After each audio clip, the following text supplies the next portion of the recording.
Mesdames et messieurs, bonsoir. Merci de nous rejoindre pour ce nouveau numéro de Code 24, le magazine francophone de la rédaction de Futur TV en partenariat avec France 24.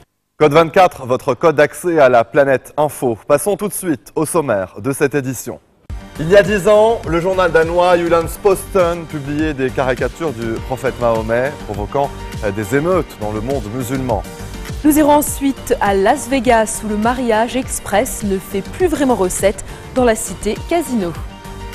Coup de projecteur sur la 'Ndrangheta, la mafia calabraise, une véritable affaire de famille qui se transmet de génération en génération. Avoir du style, c'est avant tout une question d'éducation. Après plus d'un siècle d'austérité, les hommes l'ont enfin compris et choisissent eux-mêmes leur tenue sans passer pour des invertis. Cap enfin sur le Canada et ses gigantesques réserves de pétrole sous forme de sable bitumineux. Mais avec les chutes du cours du brut, c'est toute une économie qui est durement frappée. Résultat, des réductions d'effectifs, des entreprises qui ferment, une bulle immobilière qui éclate. L'éditeur danois qui a commandé les caricatures controversées du prophète Mahomet exhorte aujourd'hui les musulmans à redéfinir leur vision du blasphème. À l'occasion du 10e anniversaire de la publication de ces 12 caricatures, Flemming Rose, l'ancien chef de la rubrique culture du quotidien danois Jyllands-Posten, estime que c'est plus que jamais une nécessité. L'objectif, selon lui, préserver la paix sociale dans une société multireligieuse, multiculturelle et multiethnique. Une décennie après la publication des caricatures, tous ceux qui ont été impliqués dans cette crise en sont convaincus. Le concept occidental de la liberté d'expression est en danger, notamment après les attentats de janvier contre l'hebdomadaire satirique français Charlie Hebdo. Les personnages clés de la controverse des caricatures vivent désormais sous haute protection policière. Malcolm Brabant, Anne Maillet. Kurt Westergaard compte parmi les personnalités les plus méprisées de la planète. Sa maison au Danemark est une véritable forteresse. Il y a 5 ans, un homme d'origine somalienne a tenté de s'y introduire pour le tuer. Je n'ai rien à me faire pardonner, donc jamais je ne présenterai mes excuses. Je pense que je perdrais mon estime de moi-même en tant que professionnel si je venais à m'excuser pour ça. L'original de la caricature de Mahomet affublé d'un turban en forme de bombe n'est pas affiché chez lui. Vous voyez sur celui-ci, aucune écriture sainte n'est inscrite. Aujourd'hui, Westergaard craint pour sa vision de la liberté d'expression. Eh bien, je crois qu'à la base, je ressens toujours un sentiment de colère. Je travaillais en tant que dessinateur satirique, selon les traditions danoises. Je n'ai rien fait de mal. Je pense d'ailleurs que c'est le rôle même des dessinateurs et des satiristes que de critiquer ceux qui détiennent du pouvoir. En 2006, des émeutes éclatent un peu partout dans le monde musulman lorsque les caricatures sont diffusées. L'ambassade du Danemark à Beyrouth est incendiée, plus de 200 personnes sont tuées à travers le monde. Pour Imran Shah, le porte-parole de la société islamique que nous retrouvons dans la mosquée la plus influente de Copenhague, aucun compromis n'est possible sur ces caricatures. Nous n'acceptons pas ces dessins et ces caricatures comme la représentation même du prophète.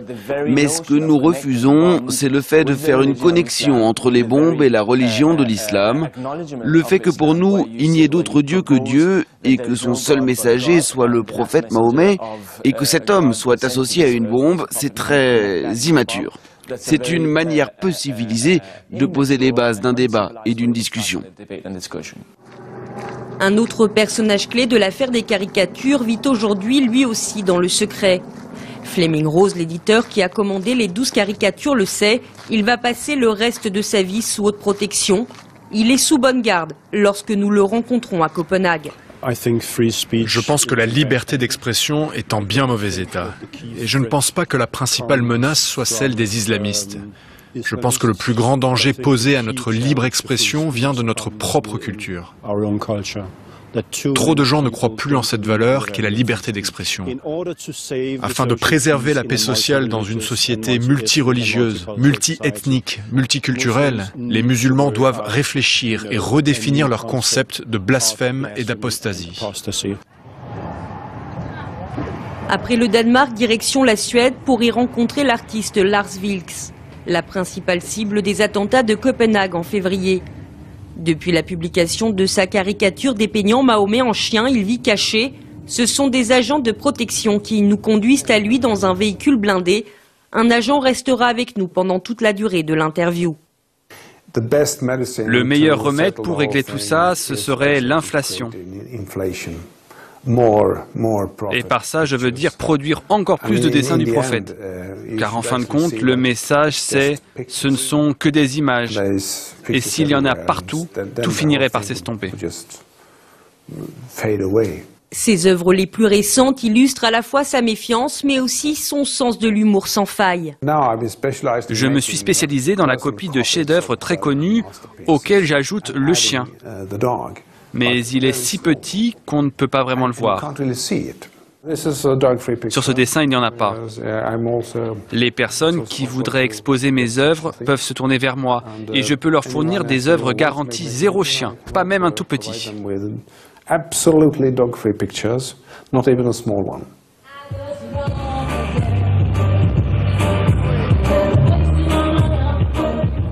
Retour à Copenhague, où 30 000 personnes sont descendues dans la rue au mois de septembre pour dire non à la politique anti-immigration du gouvernement danois.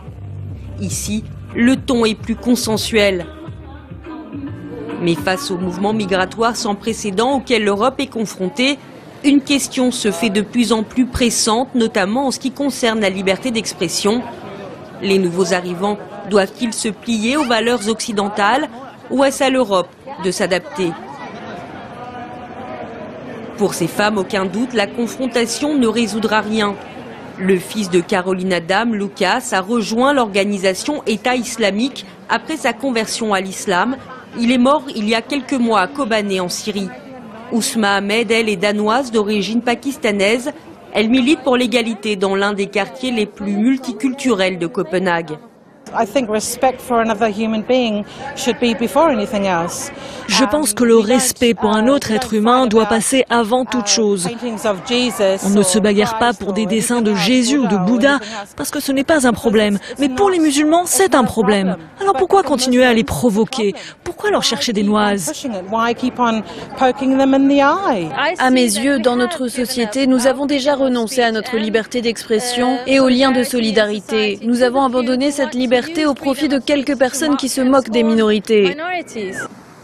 Pour Fleming Rose aussi, des changements sont nécessaires afin de faire face à la diversité culturelle croissante de l'Europe. Pour moi qui suis préoccupé par ces questions de liberté, le problème est de savoir comment nous allons être en mesure de préserver nos libertés fondamentales, telles que la liberté d'expression et la liberté de religion, ce qui implique aussi le droit de dire non à la religion, dans une société qui devient de plus en plus diversifiée. Ces désaccords et ces affrontements sont inévitables. Malheureusement, la plupart des politiciens européens estiment que pour maintenir la paix sociale, il est nécessaire de restreindre les libertés, alors qu'à mon avis, c'est bien l'inverse qu'il faut faire. Nous ne sommes pas là pour limiter la liberté de parole, mais nous sommes ici pour discuter comment l'utiliser. Si vous voulez lancer un débat ou une discussion autour de la religion, alors allons-y. Mais trouvons une plateforme commune de dialogue basée sur le respect au lieu de ridiculiser et de marginaliser une minorité qui l'est déjà beaucoup au sein de nos sociétés. Mon espoir, c'est que ces personnes respectent la démocratie danoise. Si elle le faisait, elle serait bien acceptée et intégrée. À 80 ans, Vestergaard se prépare à finir ses jours sous protection et se demande comment l'histoire le considérera. Comme un défenseur des valeurs occidentales ou comme un homme en décalage avec les nouvelles réalités d'une Europe en pleine mutation. Restez sur Futur TV, on se retrouve après cette très courte pause. À tout de suite.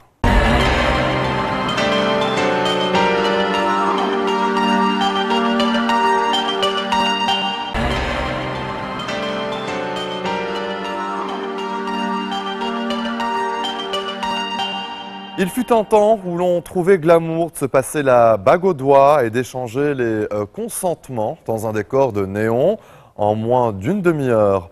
Mais cette époque semble bel et bien révolue car se dire oui à Las Vegas ne fait plus recette. En 10 ans, la cité casino avec ses machines à sous, ses plumes et ses imitateurs d'Elvis Presley a perdu un tiers de ses candidats au mariage. Las Vegas, mariage express en chute libre, C'est un reportage signé Sébastien Vuagna.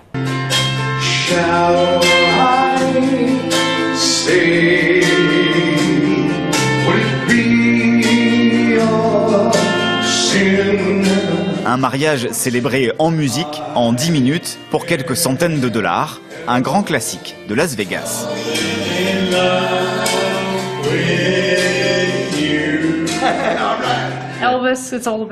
Elvis, c'est Vegas, ça brille, c'est glamour, tout ça.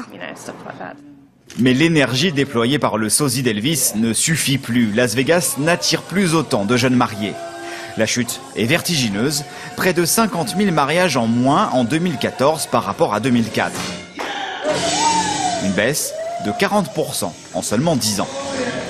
Le business ici à Las Vegas avec les mariages, ça a descendu depuis 2004. Tous les ans, c'est pas été au bas, hein, c'est descendu tous les ans. Les gens ont de moins en moins de sous aussi, vous savez, parce que l'économie n'est pas tellement bonne ici. En cause, un effet de mode né dans les années 50 qui s'essouffle. Là, c'est Paul Newman et Joan Woodward, deux grosses stars des années 50 à Hollywood. Et surtout, une image qui se dégrade. Ils s'imaginent ces gens qui se marient à la dernière minute parce qu'ils ont trop bu. Mais ça, c'est ce qu'on voit au cinéma. Et ce n'est simplement pas la vérité. La ville de Las Vegas estime le manque à gagner à 1 milliard de dollars par an et s'apprête à lancer une grande campagne mondiale de publicité. Objectif, attirer à nouveau les jeunes tourtereaux, surtout en provenance de l'étranger. Ce n'est que du fun, c'est la folie. Tout est grand, gros, c'est tellement différent de la Norvège. Elvis est venu nous marier, on a adoré, c'était fantastique. On a passé quelques jours merveilleux et maintenant on va dîner sur la Tour Eiffel. Que demander de plus? La capitale du vice a célébré 80 000 mariages l'an dernier. C'est toujours davantage que n'importe quelle autre ville aux États-Unis. Et si vous avez des regrets comme Rachel et Ross qui se marient très alcoolisés dans l'épisode The One in Vegas de la série Friends, sachez qu'il est possible d'annuler le mariage dans un délai de 24 heures. Enfin, pourquoi ne pas retourner au paradis de la débauche pour célébrer votre anniversaire de mariage? Les chapelles tentent désormais d'attirer les couples mariés depuis longtemps en leur proposant de renouveler leurs vœux. Vous regardez Code 24, on se retrouve juste après la pause. A tout de suite.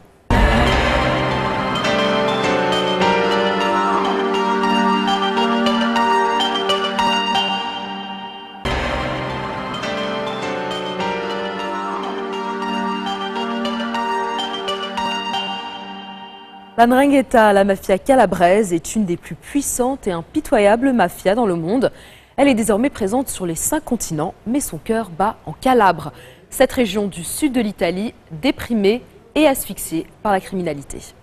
La force de la mafia calabraise vient de sa structure. Elle est la seule organisation mafieuse italienne à conduction familiale. Selon la tradition méditerranéenne, la famille est tout, l'individu n'est rien. Le modèle de fonctionnement de la 'Ndrangheta est simple. Chaque famille est un noyau qui contrôle un territoire et à partir de la figure du boss, du père, s'articule toute l'organisation. Alors comment lutter contre les liens de sang et récupérer les jeunes condamnés à un destin de mafieux? Élément de réponse au cœur de la zone à plus haute densité mafieuse de la péninsule. Les enfants de la mafia, c'est une enquête de Natalia Mendoza et Bernard Bedarida.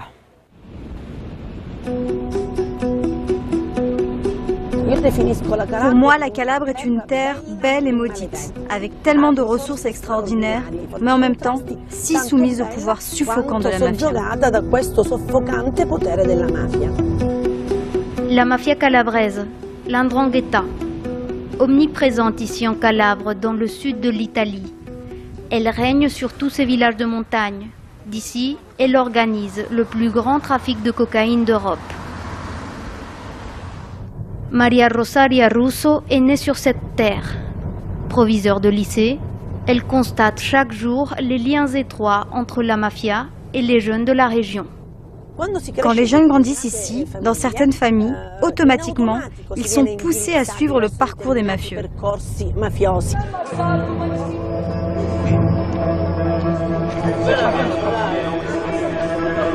Car en Calabre, la mafia se nourrit de cette main-d'œuvre facile.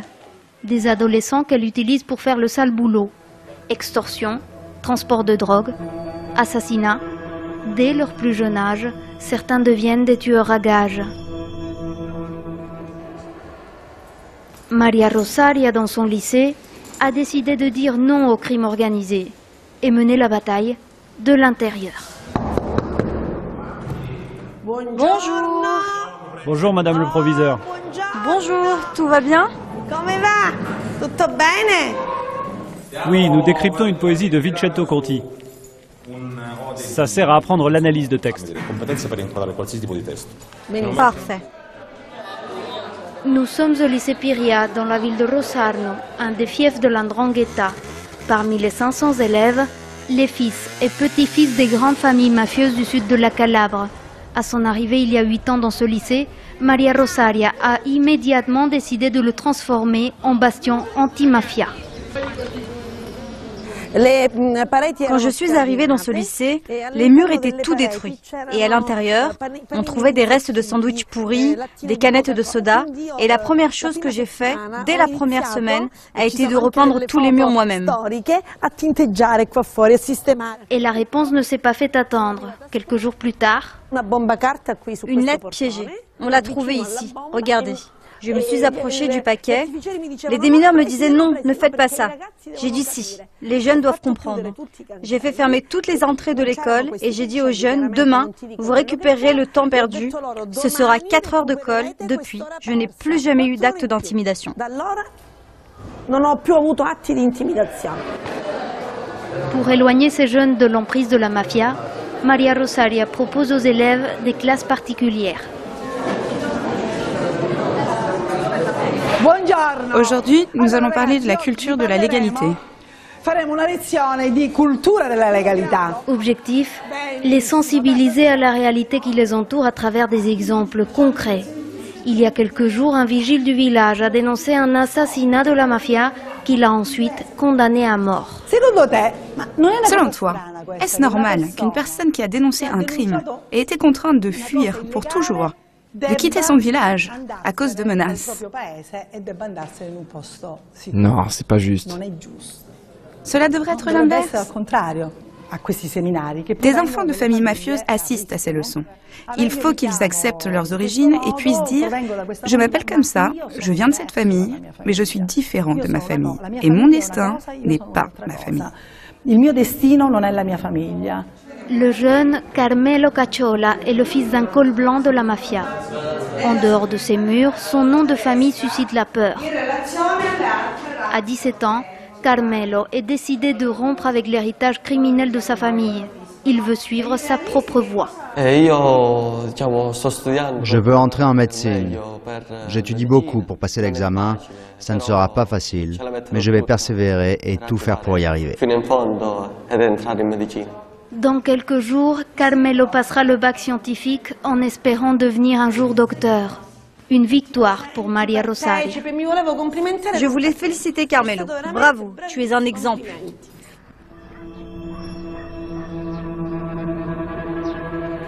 Aujourd'hui, à Reggio de Calabre, les autorités dévoilent les résultats de la plus importante enquête de ces dernières années contre la mafia calabraise. Un réseau international dans 19 pays a été démantelé. 34 personnes arrêtées et 4000 tonnes de cocaïne saisies. Pour pouvoir acheter la cocaïne à des prix bas, autour de 1100 ou 1200 euros le kilo, on voit que les familles de la 'Ndrangheta font des alliances. Et ça leur permet de passer de grosses commandes, de 5 à 8000 kilos.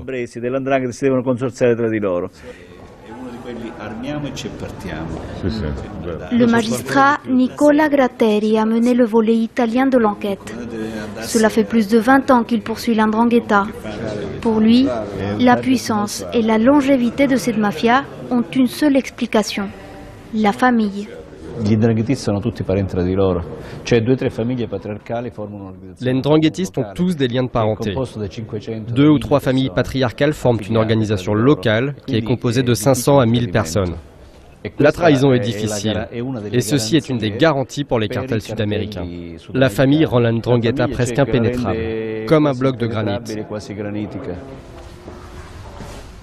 Dans son tribunal pour mineurs à Reggio de Calabre, le juge Roberto Di Bella a jugé des dizaines de mineurs de la 'Ndrangheta. coupable d'homicide volontaire. Aujourd'hui, en 2015, je me retrouve à juger les fils ou les frères cadets de ceux que j'ai condamnés dans les années 90. Ceci nous confirme amèrement qu'on hérite de la 'ndrangheta.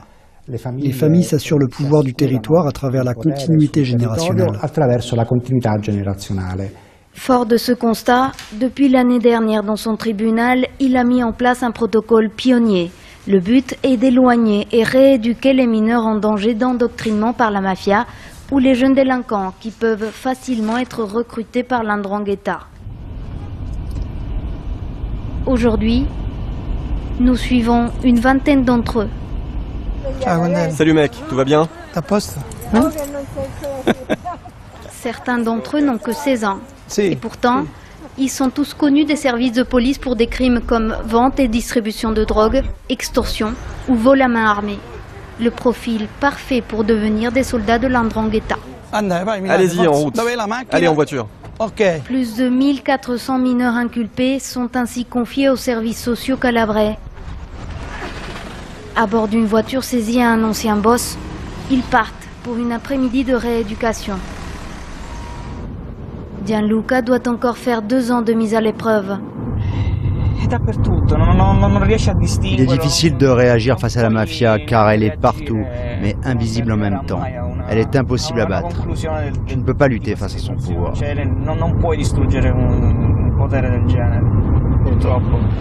Quelques kilomètres plus au sud, nous arrivons dans cette villa confisquée à un ancien baron local. Elle a été transformée en musée de la 'ndrangheta. Regardez, la cuisine était là-bas. Et ici, il y avait un meuble qui couvrait cette entrée, je crois. À moins de 2 mètres sous terre, les jeunes découvrent comment vivent vraiment la plupart des boss.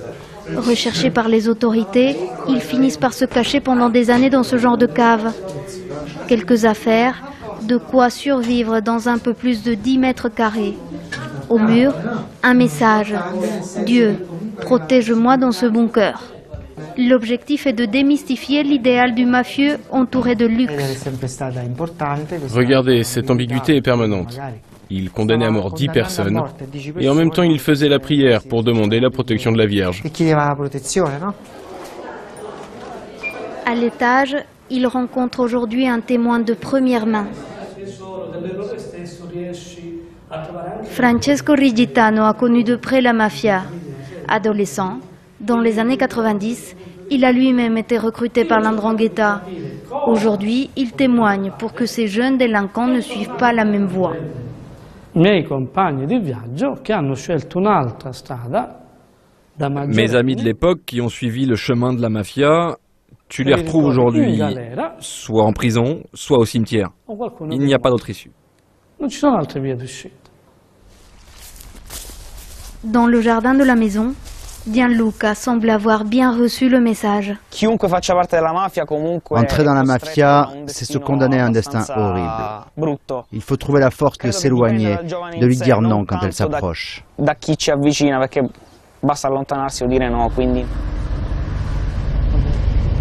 À 21 ans, Francesco a été condamné à 2 ans de prison pour complicité avec la mafia.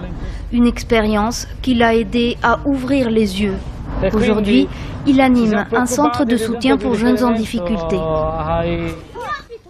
À Gioiosa, dans le sud-est de la Calabre, près de 300 enfants 5 jours sur 7 viennent ici pour faire du sport et leurs devoirs. Le pari, préserver tous ces jeunes du contexte criminogène qui les entoure. On veut qu'ils prennent conscience qu'ils peuvent choisir leur avenir et qu'à travers le sport, ils se construisent en obéissant à des valeurs saines. Récupérer la nouvelle génération et pousser les enfants à l'excellence. Un travail de longue haleine pour Francesco. Tournevis? Non, c'est un mot composé. Tire-bouchon. Et pour gagner la guerre sur le terrain des consciences, la bataille s'organise. Nous sommes de retour à Rosarno. Maria Rosaria et ses élèves défilent.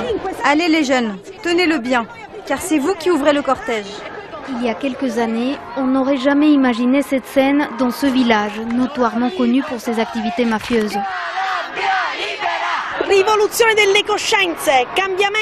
Il faut révolutionner les consciences, changer la culture. Il faut en finir avec l'idée que l'argent vient sans effort. 90% des manifestants sont des jeunes. Un signe du vent qui tourne. C'est un début. C'est un signal de changement.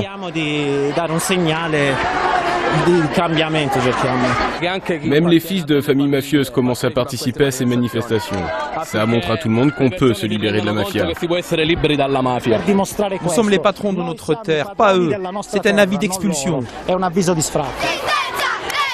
Sans les jeunes, l'Ndrangheta n'a plus de soldats, plus d'avenir. Maria Rosaria en est convaincue. Mais son combat est encore loin d'être gagné.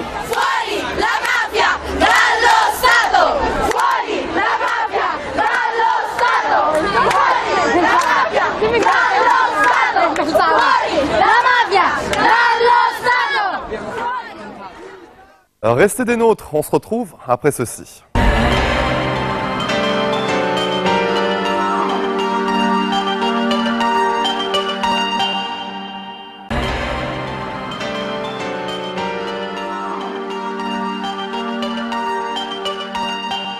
Après plus d'un siècle d'austérité et d'uniformisation, les hommes ont enfin compris qu'avoir du style est avant tout une question d'éducation et qu'ils peuvent se permettre aujourd'hui de choisir eux-mêmes leur tenue sans passer pour des invertis. Et oui, la fourrure pour hommes bombarde les podiums cette année. Qu'on la porte noire, marron ou brune foncée, elle reste un signe ultime du luxe, tout en discrétion. Contrairement aux idées reçues, elle n'est pas réservée qu'aux femmes. Avec les conditions météorologiques changeantes qui s'annoncent, eh bien c'est le moment idéal de varier les couleurs, superposer les pièces et les textures. Revue de détail des tendances de l'hiver décryptées par les créateurs eux-mêmes. Après plus d'un siècle d'austérité et d'uniformisation, les hommes ont enfin compris qu'avoir du style est avant tout une question d'éducation et qu'ils peuvent se permettre aujourd'hui de choisir eux-mêmes leur tenue. Revue de détail des tendances de l'hiver, explicitées par les créateurs eux-mêmes. Je me suis fait une liste de questions, vous voyez. Voilà, je vais vous montrer la liste qui est écrite en hébreu. Voilà, paf. Ça, c'est ma liste. Et là, je me suis demandé, est-ce que dans notre industrie aujourd'hui, est-ce qu'il y a la place aux besoins et à l'intuition? Ou est-ce que les deux se battent? Est-ce qu'aujourd'hui, pour exister, on doit provoquer? Est-ce que la normalité est démodée? Est-ce que d'être normal, c'est plus quelque chose qui est un petit peu décadent? Est-ce que la réalité existe que dans des formes de reality show ou est-ce que la réalité c'est aussi notre vie? Est-ce que le uniforme c'est la nouvelle chose ou est-ce que l'individualité est toujours importante? En réponse à ces questions, la Maison Lanvin propose donc du sombre, fait de cuir de métal futuriste, mais aussi de fleurs, de rayures et de poids. Ils sont confortables, ils sont sûrs d'eux-mêmes en fait. Ils ont des chaussures qui sont avec des semelles épaisses, ils sont les deux pieds sur terre, ils savent où ils vont. Selon l'expression consacrée, si vous portez un vêtement, ce sont les chaussures qui vous portent. Chez Robert Clergerie, on ne transige pas avec la qualité Made in France, Made in Valence en l'occurrence, le siège de l'usine. Je pense qu'on a besoin de pouvoir, en période trouble, et je pense que on a pas mal d'exemples dans les années 40, on doit être capable de pouvoir bouger, de pouvoir se déplacer très rapidement, de pouvoir compter sur notre assise, d'être stable et en même temps d'être en mouvement. Chez Saint-Laurent, la silhouette masculine concoctée par Hedi Slimane n'ira pas à tout le monde, c'est évident. Finesse des tailles, des hanches et des épaules, des bras, des cuisses et des chevilles. Un look rock qui exulte les rébellions adolescentes. C'est un genre et il plaît. Mais dans leur vie professionnelle, les hommes sont souvent obligés d'adopter une dégaine plus conventionnelle. La griffe mythique italienne Cifonelli reste maître du genre. Ce qu'il y a de remarquable chez Cifonelli, c'est cette épaule extraordinaire qui a été mise au point dès le début de la marque. Elle est accordée à une poitrine très très serrée, la pointe de l'épaule est très fine, les têtes de manche très fortes. Cela donne une incroyable liberté de mouvement. Les stylistes sont avant tout de remarquables techniciens pour lesquels l'architecture cachée d'une veste n'a aucun secret. Pour la création, ils s'inspirent de leur histoire personnelle. Alors j'avais un grand-père tailleur et j'avais un autre grand-père et mon père qui étaient ostréiculteurs. Donc deux mondes très différents, le vêtement de travail et le costume 3 pièces. Mais j'ai toujours vu des looks très particuliers, c'est-à-dire que mon grand-père il faisait son jardin en vieux costume 3 pièces, il n'avait juste pas de cravate. Et mon père et mon grand-père étaient avec ses bleus de travail, ses vareuses, ses cirés. Donc il y avait cette idée d'uniforme qui m'a toujours un peu fasciné. Et j'ai jamais pu choisir. Les nouvelles créations, on le sait, se superposent les unes aux autres au fil des années. La mode est cyclique et les créateurs qui n'ont plus 20 ans sont fiers de leur passé. J'ai revisité mes racines. Quand j'ai commencé, fin 70, début 80, les formes et les silhouettes étaient très larges. Les pantalons étaient taille haute avec des pinces.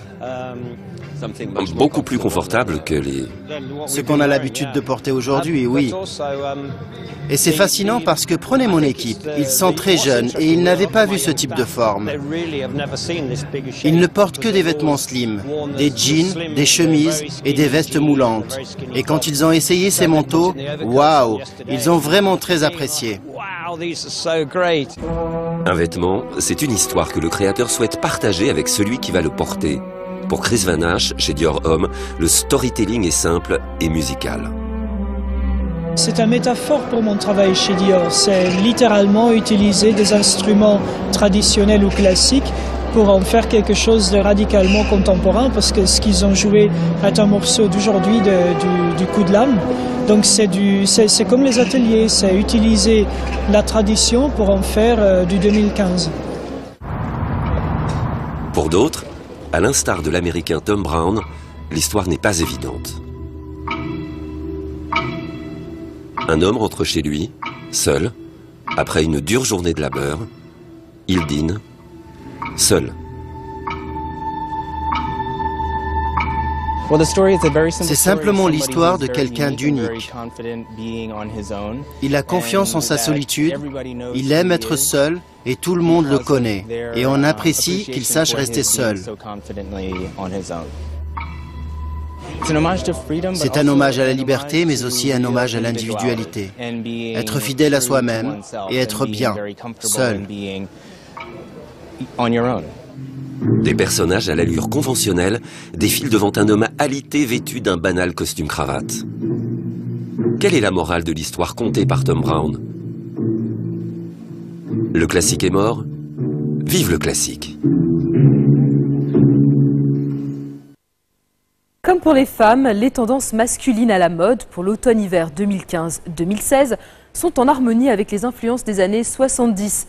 C'est le retour du denim, du cuir et des pulls à col roulé pour un style rock et rebelle. Ainsi, le velours ressort au goût du jour autant pour les femmes que pour les hommes. Quitte à jouer la carte old school, autant le faire en pantalon en velours. Il est même carrément conseillé de le porter en costume avec des vestes en velours assorties. Autre tendance mode homme, le rouge et tous ces tons entre l'orange et le pourpre, un coloris habituellement rare dans les collections masculines et qui symbolise la passion, la pulsion sexuelle ou le désir amoureux.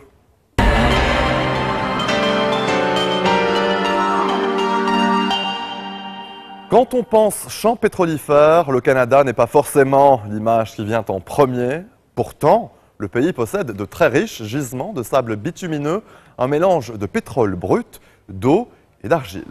Une boue collante qui est certes facile d'accès car en faible profondeur, mais qui coûte très cher à purifier. Lorsque le cours du baril de pétrole était très élevé, ces exploitations étaient rentables. Il y a une véritable ruée vers l'or noir, notamment dans la province de l'Alberta.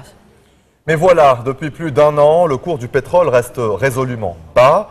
Réduction d'effectifs, entreprises qui ferment, bulle immobilière qui éclate. C'est toute une économie qui est durement frappée alors que le pays se rend aux urnes 7 octobre pour des élections fédérales. Frédéric Guiraud nous en dit plus. En se promenant aux côtés de Peter Derban ce matin, difficile d'imaginer qu'il y a un an encore ce camping affiché complet. Beaucoup de campeurs, plein de gens vivaient sur ce camping. À Fort McKay, C'est souvent sur ce type de terrain que les travailleurs s'entassent le temps d'un contrat ou pour quelques années. Mais avec la crise, ils ne sont plus nombreux à pouvoir s'acquitter des 835 € demandés chaque mois pour un emplacement. Vestige des années face, cette Mercedes achetée cash à l'époque. Aujourd'hui, Peter Derban survit difficilement grâce à sa petite entreprise de camionnage. Tout le monde a coupé dans les dépenses. Et vous savez, tout le monde a baissé ses prix. Pour survivre aujourd'hui, il faut être compétitif. Si auparavant on se ruait dans la région, c'est pour travailler ici, dans l'industrie des sables bitumineux. On extrait de ces sables un pétrole lourd, bien plus coûteux à produire que le pétrole conventionnel. Un pétrole qui représente 98% des réserves canadiennes et fait la fortune du pays depuis de nombreuses années. Mais avec la chute vertigineuse des prix du baril, sa production est beaucoup moins rentable. Les compagnies pétrolières arrêtent donc projet sur projet et licencient à tour de bras. 20 km plus au sud, Fort McMurray vit au rythme de l'industrie. Patrick Bois et sa femme débarquaient ici il y a 5 ans lorsque la ville était en plein boom. Embauché comme apprenti mécanicien avec un confortable salaire, le couple s'achète vite cette maison, 550 000 €, une aubaine, à une époque où le prix des loyers flambe. On était sûr que ça allait nous aider financièrement à nous mettre de l'avant. Mais c'est sûr présentement que, comme je dis ici, on est dans un marché qu'il y a beaucoup de maisons à vendre à Fort McMurray, puis c'est pas garanti qu'on pourrait vendre notre maison au prix qu'on l'a payé pour. Vendre et rentrer au pays, le couple y songe pourtant sérieusement depuis février et le licenciement de Patrick. Incapable de retrouver un emploi depuis malgré des recherches quotidiennes, les 3 000 € de mensualité pour la maison sont un véritable fardeau. Présentement, quelque chose viendrait, n'importe quoi ce qui va aider à payer les bills, c'est sûr que non, je sauterai dessus. Un cas parmi tant d'autres. Aux portes d'Edmonton, Nisku est le plus grand parc industriel au Canada. L'an dernier, il suffisait encore de se présenter à l'entrée des usines pour y trouver un emploi. Emmanuel Lécuyer a monté son entreprise de fabrication de matériel de forage en 2003. Depuis le début de la crise, il a dû se séparer de 70% de ses employés. Chaque jour, il guette les prix du baril avec anxiété. Il faut que le prix reste entre 58 et 64 $ pour que ce soit confortable, pour que ce soit OK et que ça arrête le ralentissement d'ici octobre. Dans le cas où cela n'arrive pas, la situation va s'aggraver. Capitale économique de la province, Calgary abrite le siège de l'Association canadienne des producteurs pétroliers. Ses membres produisent 90% du pétrole canadien et leurs prévisions ne sont pas bonnes. Pour son vice-président, les investissements dans le secteur devraient chuter de 33 milliards € cette année. La situation à laquelle nous sommes confrontés signifie que désormais il y aura beaucoup moins de projets neufs. Et quand bien même ces quelques nouveaux projets arriveraient à voir le jour, ils ne seront rien de plus que des extensions de projets industriels déjà en place. Une situation qui coûte cher à l'Alberta. En mars, son budget affiche un déficit de 3,7 milliards €. Immédiatement sanctionné lors d'élections anticipées, le gouvernement conservateur est alors remplacé par les néo-démocrates et à sa tête Rachel Notley. Un véritable séisme politique sur cette terre conservatrice depuis 44 ans, bastion du Premier ministre du Canada, Stephen Harper. Ça vient ajouter une grande dose d'incertitude sur les résultats électoraux de l'élection fédérale en octobre prochain. Parce que ça vient dire, oh, écoutez, oui, l'Alberta est peut-être une terre conservatrice, mais en même temps, il y a une possibilité pour les néo-démocrates en Alberta ou ailleurs au pays, de faire certaines percées. Entre-temps, la situation ne devrait pas s'améliorer, bien au contraire. L'industrie pétrolière parle désormais de la perte de 185 000 emplois au Canada en 2015. Code 24, c'est déjà fini pour cette semaine. Nous vous donnons rendez-vous la semaine prochaine pour une nouvelle fenêtre sur l'actualité internationale. Vous pouvez dès à présent revoir cette émission sur notre site internet. N'hésitez pas à nous envoyer vos commentaires à l'adresse qui s'affiche au bas de votre écran. Excellente suite de programmes sur notre antenne et très bonne soirée. Bonne soirée.